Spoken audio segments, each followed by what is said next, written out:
मैं हर रात अपनी गर्लफ्रेंड के पैरों पर बदबूदार कीचड़ लगा था, उस पे आधा किलो आटा छिड़कता और फिर तुरंत सोने का नाटक करता था। और वो हर रात ठीक 2 बजे उठी, मेरा एक बाल तोड़ती और चुपचाप घर से निकल जाती। एक दिन मैंने उसके पैरों के निशानों का पीछा किया, मुझे लगा आज उसकी असलियत पता चल जाएगी। पर रास्ते में अचानक मैंने देखा कि एक बड़ा सा ट्रक एक छोटी सी बच्ची को टक्कर मारने वाला है। बिना सोचे समझे मैं आगे कूदा और उसे बचा लिया, पर इस चक्कर में मुझे ऐसी जोरदार टक्कर लगी कि मैं 10 मीटर दूर जा गिरा। मेरी सांसें उखड़ रही थी, दिल की धड़कन रुकने ही वाली थी कि अचानक मेरे दिमाग में एक बर्फीली रोबोटिक आवाज गूंज उठी, ding. Shane house system successfully bound. एक ही झटके में मेरे नाम के ब्लैक कार्ड में 100 ट्रिलियन फंड्स जमा हो गए। साथ ही मुझे गोल्डन आई स्किल मिल गई, जिससे मैं किसी भी चीज की असली कीमत और किसी का भी दिल पढ़ सकता था। और ऊपर से कुन फिस्ट ग्रैंड मास्टर स्किल की ताकत अलग। मेरी आंखें अचानक खुली, मेरा पूरा जिस्म एक ऐसी ताकत से भर चुका था जो मैंने पहले कभी महसूस नहीं की। मैं 5 किलोमीटर दूर से आती हुई एक मेबैक की आवाज भी साफ सुन सकता था।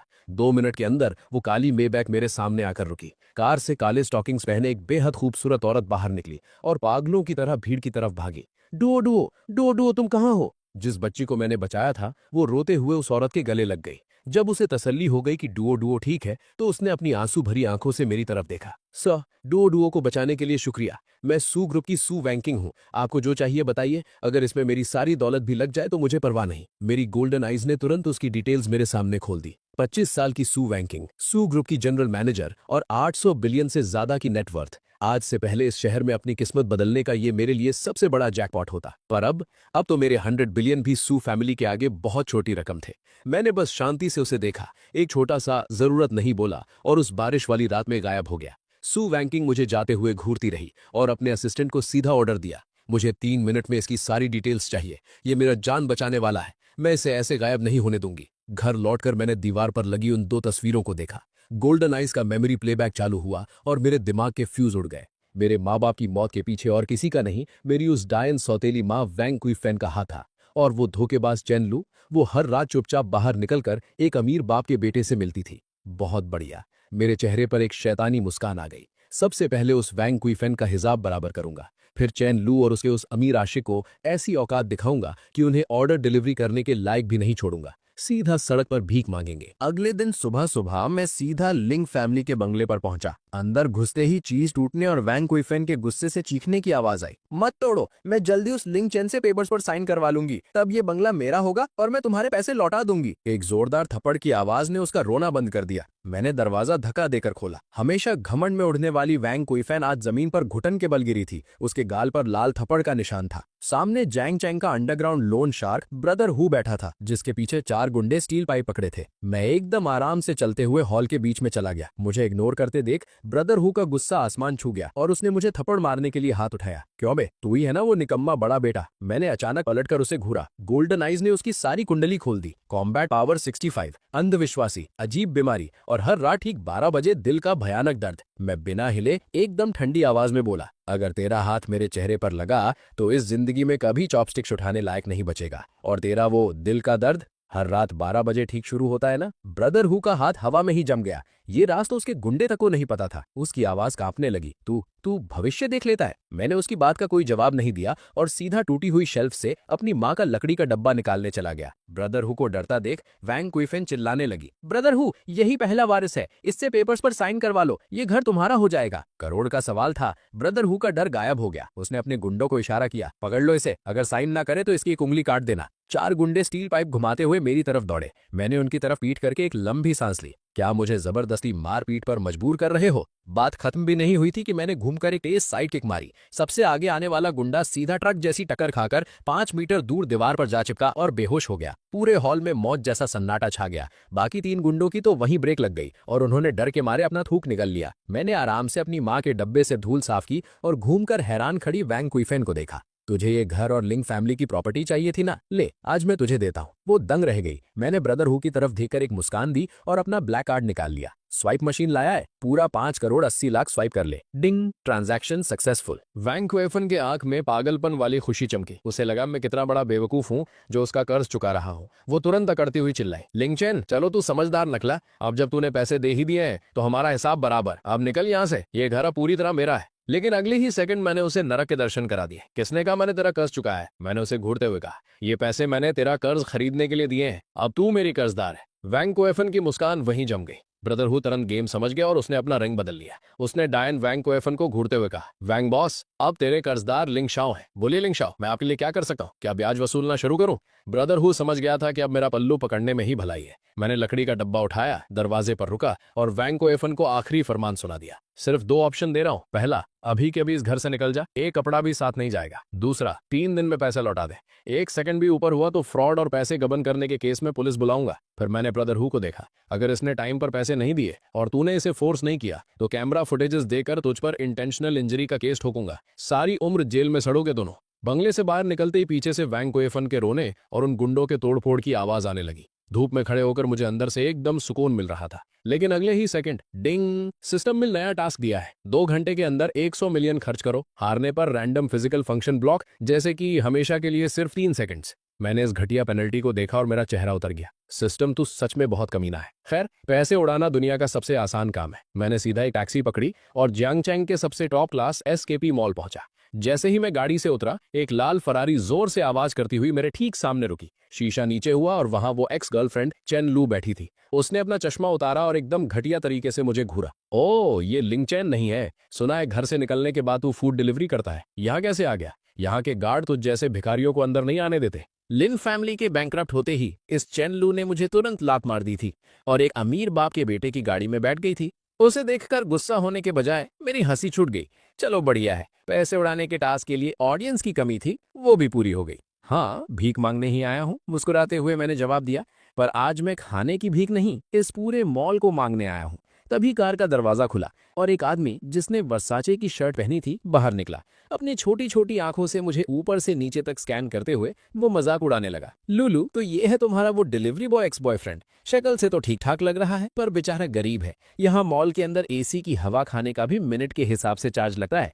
तेरी एक डिलीवरी के पैसे से तू 10 मिनट एसी की हवा खा पाएगा क्या? हंस हंस कर पागल होती हुई चेनलू ने उस आदमी का हाथ थाम लिया। लिन चेन, मिलो इनसे, ये मेरे नए हस्बैंड हैं, जैंग जी कियांग। इनकी फैमिली का बिल्डिंग मटेरियल्स का बिजनेस है और इनकी नेटवर्थ करोड़ों में है। जानबूझकर करोड़ों वर्ड पर जोर दिया गया। उसे मेरी आंखों में दर्द, गुस्सा और इंफीरियोरिटी कॉम्प्लेक्स देखने की उम्मीद थी, पर उसका प्लान फेल हो गया। मैं एकदम शांत खड़ा था। मेरी नजरें ऐसी थीं जैसे मैं 2 हवा के गुब्बारों को देख रहा हूँ। रास्ता छोड़, नॉर्मल आवाज में कहते हुए मेरे कदम आगे बढ़ गए। मेरा ये एटीट्यूड देखकर जैंग जी कियांग की ईगो हर्ट हो गई। आगे बढ़कर मेरा रास्ता रोकते हुए उसने मेरा कंधा पकड़ने के लिए हाथ बढ़ाया। जैसे ही उसका हाथ मुझे टच करने वाला था, मेरी आंखों में गोल्डन चमक आई। उसका सारा कच्चा चिट्ठा मेरे सामने खुल गया। टारगेट जैंग जी कियांग, आइडेंटिटी एक नकली अमीर, बाहर से शेर अंदर से ढेर, करंट गियर वर्साचे शर्ट, एक नकली रिचर्ड मिल वॉच जिसमें सस्ती मशीन लगी है और ओरिजिनल बेल्ट। फाइनेंशियल स्टेटस ये था कि क्रेडिट कार्ड्स की लिमिट खत्म हो चुकी है, उधार लेकर उधार चुका रहा है। चेनलू को फंसाने के लिए फरारी रेंट पर ली है, जिसका रेंट अभी तक नहीं दिया। ये सब पढ़कर मेरी स्माइल और भी ज्यादा खतरनाक हो गई। उसके पास जाकर आवाज थोड़ी नीचे करते हुए मेरे शब्द निकले ताकि आसपास के लोग सुन सके। बड़े अफसोस की बात है, एक ओरिजिनल रिचर्ड मिल वॉच की लाइंस एकदम रैंडम होती हैं। तेरी वॉच का डिजाइन कुछ ज्यादा ही नीट और क्लीन है और ओरिजिनल वॉच में डेट का नंबर एकदम से आगे बढ़ता है। अभी 1:59 बज रहे हैं। रुको जरा, देखते हैं ठीक 2 बजे तेरी ये वॉच डेट आगे बढ़ा पाती है या नहीं। जैंग जी कियांग का चेहरा अचानक सफेद पड़ गया। ये वॉच सच में सस्ती खरीदी गई थी, सिर्फ चेनलू जैसी गोल्ड डिगर को फंसाने के लिए। पर उसने सपने में भी नहीं सोचा था कि एक डिलीवरी बॉय एक ही नजर में इसकी पोल खोल देगा। तो बकवास कर रहा है, मेरी वॉच एकदम ओरिजिनल है, तुझे कुछ नहीं पता। डर के मारे उसने अपना हाथ छुपा लिया। घबराकर चेनलू को खींचते हुए वो हड़बड़ाया, लुलू इस पागल के मुंह मत लगो, चलो अंदर चलते हैं, मैं तुम्हें हरमीज का बैग दिलाता हूँ। ये बोलकर वो मॉल के अंदर भागने लगा। वैसे भी मुझे अंदर जाकर कुछ खरीदना ही था, चलो साथ चलते हैं। मैं भी बड़े आराम से अपने हाथ जेब में डालकर उनके पीछे पीछे चलने लगा। ये एसकेपी मॉल है, अगर तू यहाँ से एक मोजे का जोड़ा भी खरीद लेना तो मैं यहीं खड़ा होकर उसे खा जाऊंगा। जैंग जी कियांग रुका और फुल मजाक उड़ाते हुए चिल्लाया, अपनी इस बात को याद रखना। घूमने वाले दरवाजे से होते हुए मेरी मॉल में एंट्री हुई। एसकेपी मॉल के ग्राउंड फ्लोर पर दुनिया के सबसे टॉप लग्जरी ब्रांड्स थे। ठंडी एसी की हवा और महंगे परफ्यूम्स की खुशबू आ रही थी। Welcome to Patek Philippe, gate पर खड़ी वेलकम गर्ल ने बो किया। पर जैसे ही उसकी नजरें जैंग जी कियांग और चेनलू पर पड़ी, उसकी आंखें चमक उठीं और उसकी स्माइल थोड़ी और चौड़ी हो गई। सर, मैम, स्वागत है। अपनी बेइज्जती का बदला लेने के लिए जैंग जी कियांग ने जानबूझकर जोर से आवाज लगाई, तुम्हारी दुकान की सबसे महंगी वॉच निकालो, मैं अपनी गर्लफ्रेंड को दिलाना चाहता हूँ। आंखों ही आंखों में मुझे ताना मारते हुए उसके शब्द गूंजे, क्यों बे डिलीवरी बॉय, एसी की ठंडी हवा खाने अंदर आ ही गया? ध्यान से, कहीं गलती से किसी ग्लास काउंटर से टकरा गया ना तो खुद को बेचकर भी पैसे नहीं चुका पाएगा। शोरूम के सारे सेल्स वालों ने तुरंत जैंग जी कियांग को घेर लिया और मैं बिल्कुल अकेला साइड में खड़ा था। सिर्फ एक नई इंटर्न लड़की जिसके सीने पर ट्रेनी का बैज लगा था, उसने हिचकिचाते हुए मुझे एक ग्लास पानी लाकर दिया। हेलो सर, मैं आपकी क्या मदद कर सकती हूँ? अगर आप सिर्फ देखना चाहते हैं तो भी कोई बात नहीं। उस लड़की की आंखें एकदम साफ थीं। उसने मेरे कपड़ों को देखकर मुझे जज नहीं किया।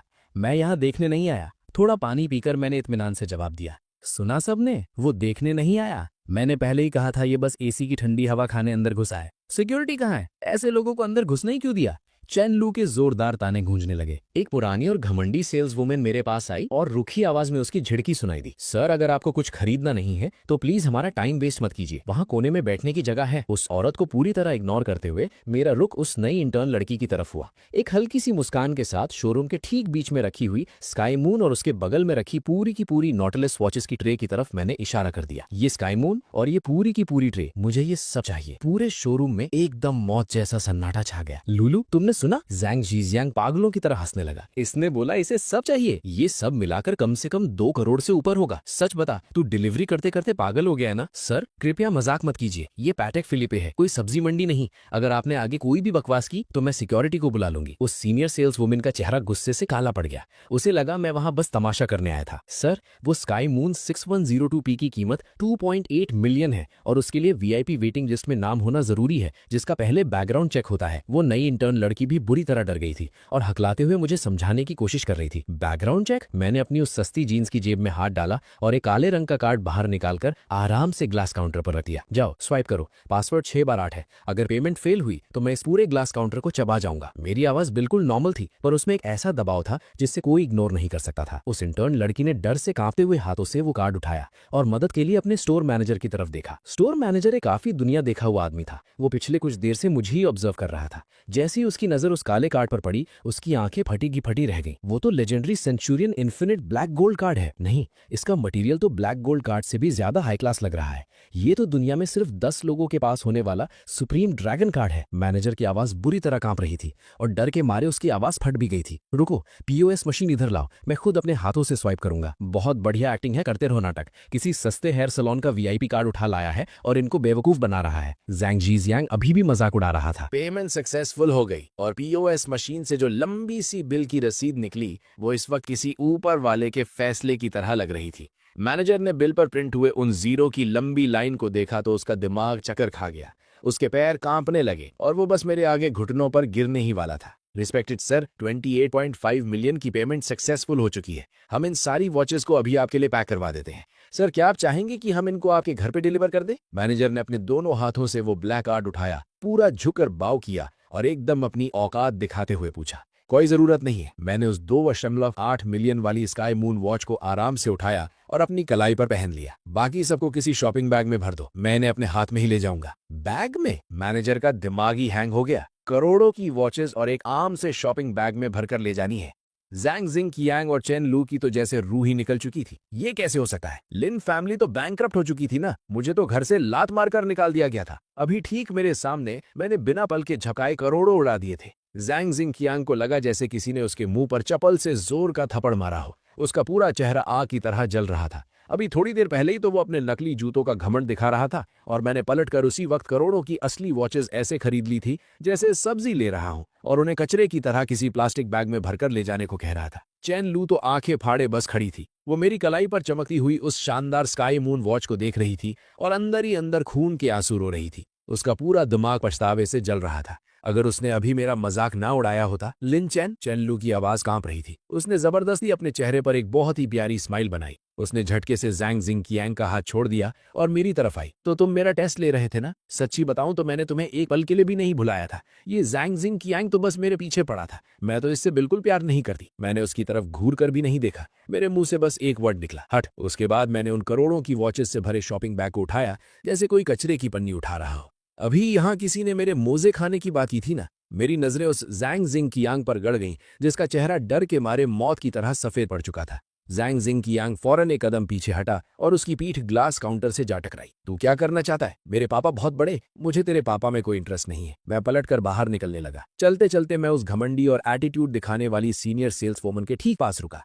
मेरे रुकते ही उसकी रूह कांप उठी। ये बिल? मैंने उस नई इंटर्न लड़की की तरफ इशारा किया। इस पूरी सेल का कमीशन इस लड़की के खाते में डालना। और तू, मैं दोबारा जब भी इस शोरूम में आऊं मुझे तेरी ये शक्ल यहाँ नहीं दिखनी चाहिए। मैनेजर फौरन इशारा समझ गया। बिल्कुल सर, इसको मैं अभी फायर कर रहा हूँ। मैनेजर फिर उस इंटर्न की तरफ मुड़ा। शाओलियू, जल्दी से सर को थैंक यू बोलो। आज की इस एक सेल के कमीशन से तू आराम से चैंग चैंग शहर में अपना एक नया फ्लैट खरीद सकती है। पचैक फिलिप के शोरूम से बाहर निकलकर मैंने अपने सिस्टम का डैशबोर्ड चेक किया। पता चला 28.5 मिलियन खर्च हो चुके हैं, 17.5 मिलियन बचे हैं और टाइम सिर्फ 1 घंटा 20 मिनट बचा है। मैं सीधा बगल वाले अरमानी के फ्लैगशिप स्टोर में घुसा। इस फ्लोर पर जितने भी नए सीजन के कपड़े हैं मुझे सारे चाहिए। हर एक आइटम के 3 पीस निकालना। बगल में गुची के जो limited edition crocodile leather bags हैं वो लेकर आओ। मैं उनमें अपने कपड़े भरूंगा। लमेयर के स्किन केयर का पूरा सेट, ऐसे 100 सेट पैक करो। मैं अपने डिलीवरी वाले भाइयों को दूंगा हाथ साफ करने के लिए। मैं एक के बाद एक हर लग्जरी स्टोर को पूरी तरह लूट रहा था। मैंने एक बार भी किसी चीज का प्राइस नहीं देखा। मेरे मुंह से सिर्फ 2 ही वर्ड्स निकल रहे थे, स्वाइप करो और पैक करो। मॉल का जनरल मैनेजर खुद अपने साथ 20 सिक्योरिटी गार्ड्स लेकर मेरे पीछे चल रहा था, जिनका सिर्फ एक ही काम था, मेरे शॉपिंग बैग्स उठाना। जैंग जिची कैंग और चेन लियू 2 भूले हुए जोकर्स की तरह हैरान परेशान मेरे पीछे आ रहे थे। इसके पास इतना पैसा कहां से आया? चेन लियू के नेल्स गुस्से से उसकी हथेलियों में गड़ गए थे। उसकी आंखें लाल हो चुकी थीं। पक्का किसी 2 नंबर का पैसा होगा। मैं अभी इसकी पुलिस में कंप्लेंट करता हूं। जैंग जिची कैंग दांत पीस रहा था। अचानक मॉल के स्पीकर पर अनाउंसमेंट्स गूंजने लगी। अटेंशन प्लीज डियर कस्टमर्स, आज एसकेपी मॉल आधे घंटे पहले बंद किया जा रहा है। हमारे एक बहुत ही वीआईपी गेस्ट ने टॉप फ्लोर पर बने स्काई गार्डन रेस्टोरेंट को पूरी तरह बुक कर लिया है और famous piano master mister Lang Lang को लाइव परफॉर्मेंस के लिए इन्वाइट किया गया है। पूरे मॉल में हल्ला मच गया। मैं 2nd फ्लोर के एस्केलेटर के पास खड़ा था। मेरे होठों पर एक स्माइल थी। ये भी सिस्टम का दिया हुआ एक कंजम्पशन टास्क था। सिर्फ इस एक सर्विस फी में मैंने आराम से 5 मिलियन उड़ा दिए थे। मैंने सिस्टम के डैशबोर्ड पर देखा। टास्क पूरी तरह कंप्लीट हो चुका था। Current spent amount 100.5 million. System ने बताया कि फर्स्ट स्प्लर्ज अचीवमेंट अनलॉक हो चुका है। रिवॉर्ड में मुझे 10 टाइम्स कैशबैक मिला और 1 बिलियन मेरे अकाउंट में जमा हो गए। साथ ही एसकेपी मॉल के 51% शेयर्स की ओनरशिप पेपर्स ऑफिशियली वैलिड हो चुके थे। मेरी अट्रैक्शन और फिटनेस दोनों बढ़ चुकी थी। मैं 1 सेकंड के लिए वहीं रुक गया। एसकेपी अब मेरा हो चुका था। मॉल के जनरल मैनेजर को जैसे ही फोन आया, उसके चेहरे का रंग सफेद पड़ गया। वो भागता हुआ ठीक मेरे सामने आया और मेरे आगे घुटनों पर बैठ गया। बॉस, मुझे माफ कर दीजिए, मुझे पता नहीं था कि आप खुद यहाँ आए हैं। मैं एसकेपी का जनरल मैनेजर वैंग दाहाई हूँ। सर, आपने ऑफिशियली हमारी कंपनी के 51% शेयर्स खरीद लिए हैं। अब से यहाँ वही होगा जो आप कहेंगे। उसके इस तरह घुटनों पर बैठने से आसपास के सभी लोग शौक से पगला गए। जैंग जी कैंग तो डर के मारे वहीं जमीन पर गिर पड़ा। मैंने घुटनों पर बैठे वांग दाहाई को देखा और हल्के से सिर हिलाया। उठो, अगर मैं सच में यहाँ का बॉस हूँ तो मैं अपना पहला ऑर्डर देता हूँ। मैंने अपनी उंगली ठीक थोड़ी दूर बैठे जैंग जी कैंग और चेन लू की तरफ पॉइंट की। ये दोनों मेरी शॉपिंग का मूड खराब कर रहे हैं। इन्हें उठाकर बाहर फेंक दो और आज के बाद एसकेपी ब्रांड के अंदर आने वाले किसी भी मॉल में इन दोनों की एंट्री बैन है। और हाँ, उस आदमी के हाथ में जो वो नकली वॉच है वो मुझे चुभ रही है। उतरवाओ उसे। वांग दाहाई तुरंत खड़ा हुआ। सिक्योरिटी, पकड़ो इन दोनों को। 20 सिक्योरिटी गार्ड्स भेड़ियों की तरह उन दोनों पर टूट पड़े। नहीं लिन चेन, तुम मेरे साथ ऐसा नहीं कर सके। मैं तुम्हारी लूलू हूँ जिससे तुम सबसे ज्यादा प्यार करते थे। चेन लू चीखती चिल्लाती रही जब गार्ड्स उसे उठाकर बाहर खींच रहे थे।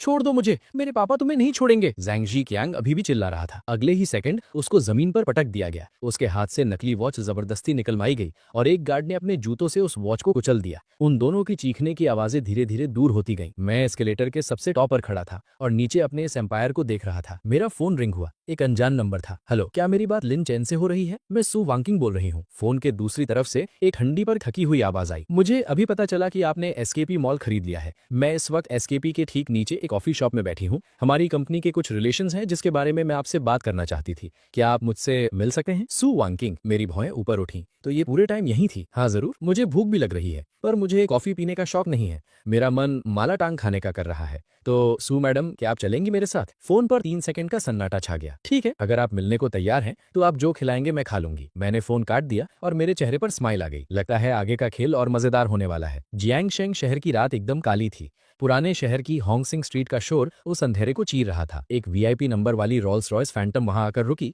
जैसे कोई राजा किसी गरीब बस्ती में घूमने आ गया हो। उसने आराम से कचरे वाले रास्ते को क्रॉस किया और एक माला टांग की दुकान के सामने आकर खड़ी हो गई। गाड़ी का दरवाजा खुला और सू वांकिंग बाहर आई। मैं सड़क किनारे एक सस्ती सी लाल रंग की प्लास्टिक कुर्सी पर बैठा था। मेरे हाथ में यूज एंड थ्रो वाली चॉपस्टिक्स थीं जिन्हें मैं अलग कर रहा था। मेरे ठीक बगल में एसकेपी मॉल से खरीदे हुए महंगे शॉपिंग बैग्स कचरे की तरह जमीन पर पड़े थे। क्यों सू मैडम, जगह थोड़ी गंदी लग रही है क्या? मैंने अपने सामने रखी कुर्सी को फूंक मारकर थोड़ा साफ किया। बैठ जाओ, यहाँ के बीफ मीटबॉल्स पूरे जियांगशैंग में सबसे फेमस है। सू वॉन्किंग ने गहरी सांस ली, अपनी ड्रेस को नजाकत से पकड़ा और ठीक मेरे सामने बैठ गई। उसकी पीठ एकदम सीधी थी। मिस्टर लिन, आप सच में बहुत अजीब इंसान हैं। सू वॉन्किंग मुझे ऐसे देख रही थी जैसे मुझे पढ़ने की कोशिश कर रही हो। मुझे तो लगा था कि एसकेपी मॉल खरीदने वाला आदमी खाना खाने के लिए किसी 5 स्टार जगह की डिमांड करेगा। पैसा इसलिए होता है ताकि इंसान फ्री रह सके, इसलिए नहीं कि पैसा उसे अपना गुलाम बना ले। मैंने मेन्यू कार्ड उसकी तरफ सरका दिया। लो ऑर्डर करो सू मैडम, याद है ना, आज बिल तुम दोगी। सस्ता देखकर ऑर्डर करने में शर्म मत करना। सू वॉन्किंग ने उस मेन्यू कार्ड को देखा जिस पर 2 रुपए और 1 रुपया लिखा था। उसको अजीब लग रहा था।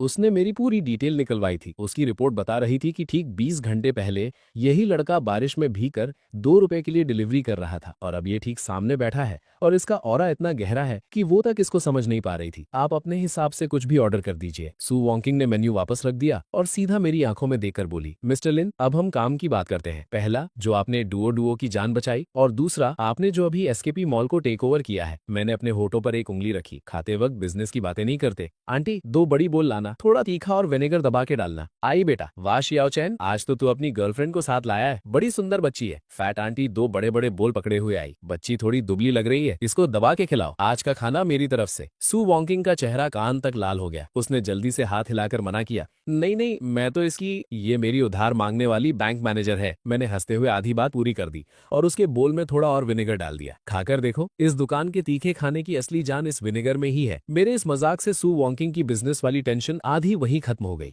उसने थोड़ी हिचकिचाहट के साथ चॉपस्टिक से कैबेज का पत्ता उठाया और अपने मुंह में रखा। तीखा, गरम और खट्टा, इन सारे टेस्ट्स ने उसे इतनी जोर से झटका दिया कि उसको बुरी तरह खांसी आ गई और आंखों से पानी निकल आया। आराम से खाओ, कोई पीछे नहीं भाग रहा तुम्हारे। मैंने उसे टिश्यू पेपर निकाल कर दिया। सू वॉन्किंग ने टिश्यू पेपर लिया और जल्दी से अपने होठ साफ किए। उस एक पल के लिए उसके ऊपर जो एक स्ट्रिक्ट और ठंडी सीईओ का कवच था वो टूट गया और उसके अंदर की आम औरत बाहर आ गई। लिन चैन, सू वॉन्किंग ने अचानक आवाज नीचे करके मुझे बुलाया। थैंक यू, सिर्फ डुओ की जान बचाने के लिए नहीं, बल्कि एसकेपी मॉल के लिए। असली बात यह है कि एसकेपी मॉल पिछले काफी टाइम से हमारी कंपनी के एडवर्टाइजमेंट कॉन्ट्रैक्ट्स रोके बैठा था। अगर तुम आज एसकेपी को अपने अंडर ना लेते तो शायद सू ग्रुप का अगले महीने होने वाला प्रोडक्ट लॉन्च फेल हो जाता। मैं मजे से बीफ मीट बॉल्स चबा रहा था और उसी वक्त मैंने अपनी गोल्डन आईज को ऑन कर दिया। मेरी नजर सू वैंकिंग के चेहरे के आर पार हो गई और उसके सिर के ठीक ऊपर लाल रंग में डिटेल्स आने लगी। टारगेट सू वैंकिंग, आइडेंटिटी सू ग्रुप की president, current status extreme depression और आखिरी सांस पर अटकी हुई। कोर क्राइसिस, पहला, पैसों की भयंकर कमी, राइवल कंपनी टियनचंग कैपिटल ने ट्रैप बिछाया है जिससे 800 मिलियन का कर्जा है।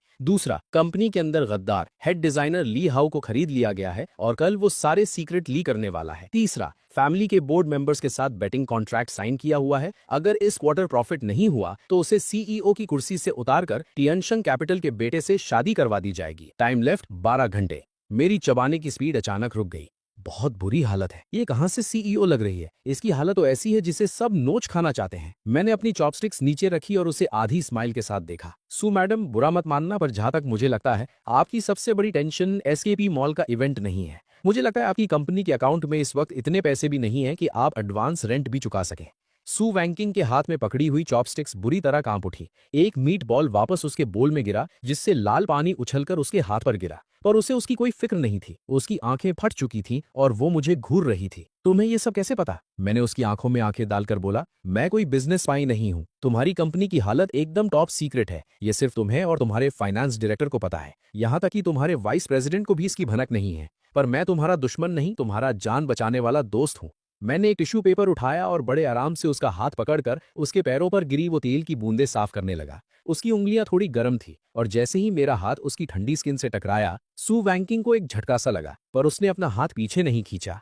मुझे सिर्फ ये नहीं पता कि तुम्हारे पास पैसे खत्म हो चुके हैं। मेरी नजर अचानक एकदम तीखी हो गई। मुझे ये भी पता है कि तुम्हारी ये हालत इसलिए हुई है क्योंकि तुम्हारे अपने ही लोग गद्दार निकल गए हैं। ये सुनते ही सू वैंकिंग का चेहरा एकदम सफेद पड़ गया। ठीक उसी वक्त उसका फोन पागलों की तरह बजने लगा। स्क्रीन पर डिजाइन डायरेक्टर ली हाउ का नाम चमक रहा था। मैंने उसे इशारा किया कि वो बात कर सकती है। उसने फोन उठाया। हाँ ली डायरेक्टर, कल के बिडिंग पेपर्स तैयार है ना? फोन के दूसरी तरफ से एक बहुत ही परेशान और नकली रोने वाली आवाज आई।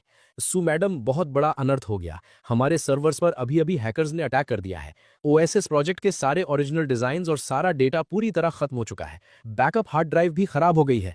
क्या? सू वैंकिंग झटके से खड़ी हो गई, इतनी तेजी में कि पीछे रखी वो सस्ती प्लास्टिक की कुर्सी ही पलट गई। ये कैसे हो सकता है?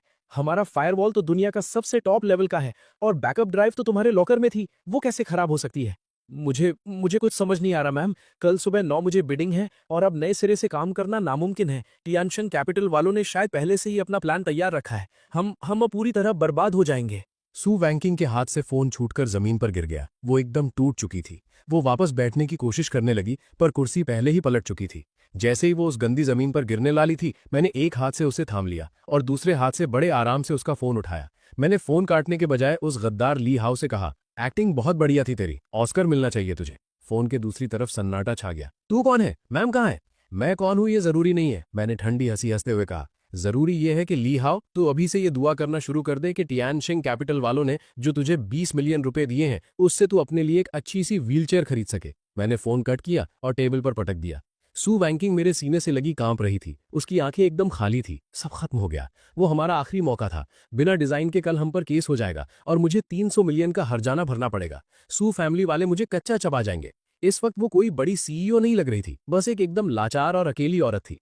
इतना क्यों डर रही हो? मेरी आवाज उस भीड़ भाड़ वाली मार्केट में एकदम साफ और मजबूत गूंजी। मैंने उसे सीधा खड़ा किया और उसके कंधे पकड़कर बोला, डिजाइन खत्म हुआ है तो दोबारा बन जाएगा, पैसा गया है तो दोबारा कमा लेंगे। जब तक इंसान जिंदा है खेल खत्म नहीं होता। दोबारा? पर अब टाइम कहाँ है? सू वैंकिंग की आंखों में आंसू आ गए। सिर्फ 10 घंटे बचे हैं। उस डिजाइन पर 30 डिजाइनर्स ने 3 महीने तक दिन रात मेहनत की थी। किसने कहा टाइम नहीं है? मैंने अपने शॉपिंग बैग्स उठाए और मेरी आंखों में एक शैतानी चमक आई। चलो। कहाँ? वो एकदम ब्लैंक थी। तुम्हारी कंपनी। मेरे होंठों पर एक एरोगेंट वाली स्माइल आई। अगर उस ली हाओ ने कहा है कि डेटा खत्म हो गया है तो मैं आज उसे दिखाऊंगा कि असली चमत्कार किसे कहते हैं। और हाँ, आज रात हम गद्दारों को ढूंढने का खेल भी खेलेंगे। आधे घंटे बाद हम सू ग्रुप के ऑफिस पहुंच गए। पूरी बिल्डिंग में लाइट्स जली हुई थी और डिजाइन डिपार्टमेंट में भयंकर हल्ला मचा हुआ था। डिजाइनर्स पागलों की तरह अपने कंप्यूटर की ब्लैक स्क्रीन्स को देखकर रो रहे थे।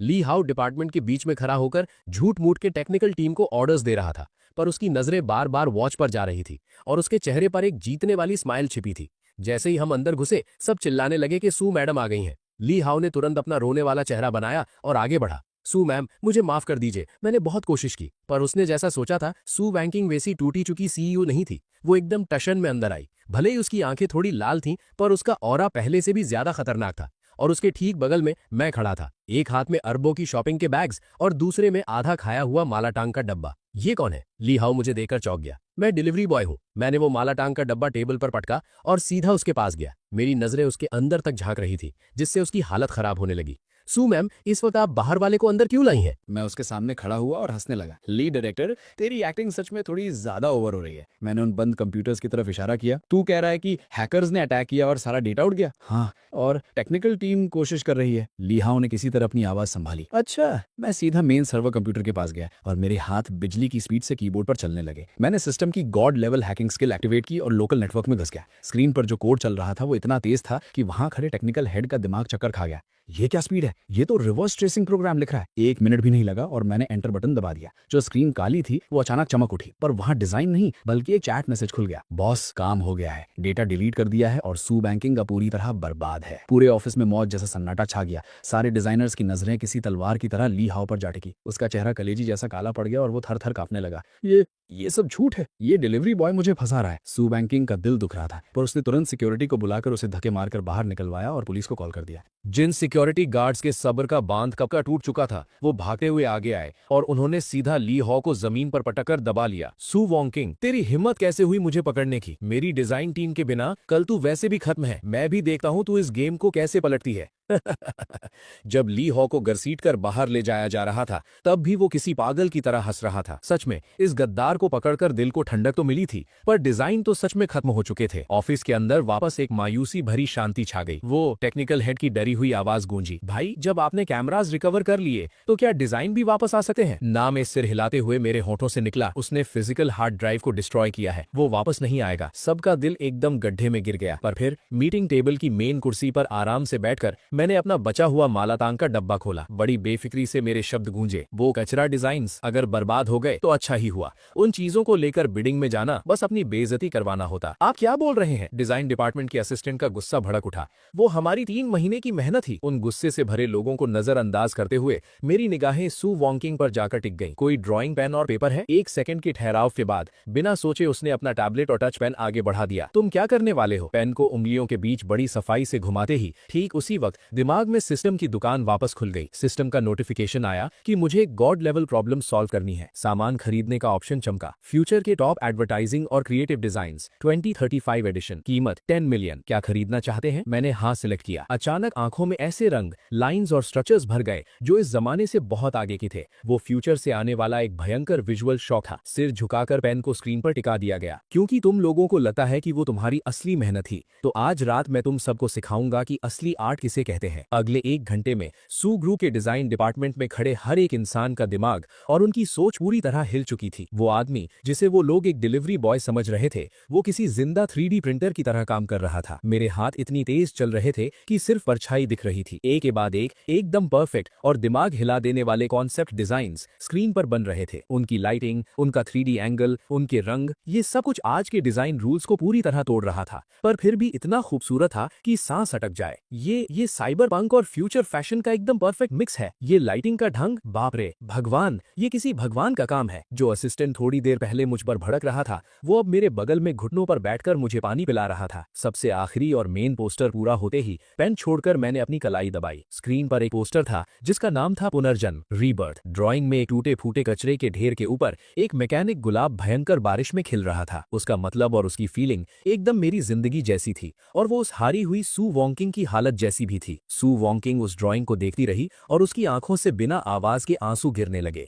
लिन चैन पलटकर उसकी नजरें उस आदमी पर पड़ी जो सिर झुकाकर अपना ठंडा हो चुका मालातांग खा रहा था। इस वक्त उसके दिल के अंदर की सारी रुकावट पूरी तरह टूट चुकी थी। अभी से इमोशनल होने की जरूरत नहीं है। एक मीट बॉल निगलते हुए मैंने सिर उठाया। आंखों में एक शिकारी जैसा खतरनाक जज्बा था। मेरा पेट भर गया है, अब जाल खींचने का वक्त आ गया है। कल सुबह की बिडिंग में मैं उस टाइंगशैंग कैपिटल की ऐसी हालत करूंगा कि उन्होंने जो भी खाया है वो सब ब्याज के साथ उनके मुंह से बाहर निकलवाऊंगा। कुर्सी छोड़कर मेरे कदम बड़ी खिड़की के पास गए, जहां से पूरे जियांगचेंग शहर की रात दिख रही थी। सू मैडम, क्या तुम मेरे साथ एक बड़ा खेल खेलने की हिम्मत रखती हो? सू वॉन्किंग मेरे बगल में आकर खड़ी हो गई। हम दोनों एक साथ खड़े थे। उसकी आंखों में अब कोई डर या कंफ्यूजन नहीं था, बस एक पक्की उम्मीद की चमक थी। क्यों नहीं, अगर हार भी गए तो मैं तुम्हारे साथ डिलीवरी करने चलूंगी। मेरी हंसी छूट गई। डिलीवरी करना? वो तो नहीं हो पाएगा। अपना सिर उसकी तरफ घुमाकर उसके कान के बिल्कुल पास जाकर हल्की आवाज में मेरे लफ्ज गूंजे, क्योंकि मेरी गाड़ी की आगे वाली सीट पर सिर्फ बॉस की पत्नी ही बैठ सकती है। जियांगचेंग इंटरनेशनल एग्जीबिशन सेंटर। सुबह की धूप उसके बड़े से ग्लास वाले गोल छत पर पड़ रही थी और एक एकदम ठंडी और कड़क रोशनी फैल रही थी। आज जियांगचेंग के नए इलाके का सबसे बड़ा project future city commercial complex की आखिरी बिडिंग थी। ये अरबों रुपए का एक बहुत बड़ा और कीमती प्रोजेक्ट था। इस पर डिपेंड करता था कि अगले 10 साल तक जियांगचेंग का बिजनेस किंग कौन बनेगा। पार्किंग लॉट में करोड़ों की महंगी गाड़ियों की लाइन लगी थी। एक एकदम भड़कीली नियॉन ग्रीन लैम्बोर्गिनी जोर से इंजन की आवाज करते हुए वहां आई और किसी दादा की तरह वीआईपी पार्किंग में घुस गई। यहां तक कि उसने लाइन भी क्रॉस कर दी थी।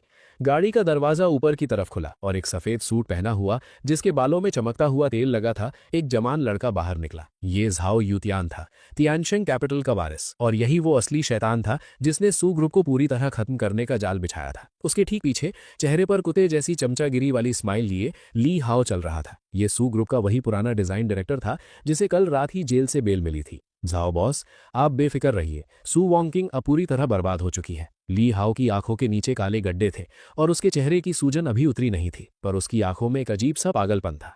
मैंने अपने हाथों से वो सारा डेटा डिलीट किया था और हार्ड ड्राइव को भी मशीन से पूरी तरह तोड़ दिया है। जब तक भगवान खुद जमीन पर आकर उसकी मदद ना करे, आज वो यहाँ सिर्फ एक खाली पेपर लेकर अपनी बेइज्जती करवाने आएगी। झाओ युतियान ने अपनी टाई ठीक की और उसके होठों पर एक बहुत ही घटिया और शैतानी स्माइल आई। बहुत बढ़िया काम किया। एक बार सू फैमिली बैंकरप्ट हो जाए, उसके बाद वो घमंडी सू वॉन्किंग मेरे ही इशारों पर नाचेगी। वो लोग बात कर ही रहे थे कि तभी एक काली ऑडी A6 आराम से वहां आकर रुकी। ये सू वॉन्किंग की गाड़ी थी। आसपास खड़ी उन महंगी और तेज सुपरकार्स के आगे ये गाड़ी बहुत ही आम और नॉर्मल लग रही थी, बल्कि सच कहूं तो थोड़ी सस्ती लग रही थी।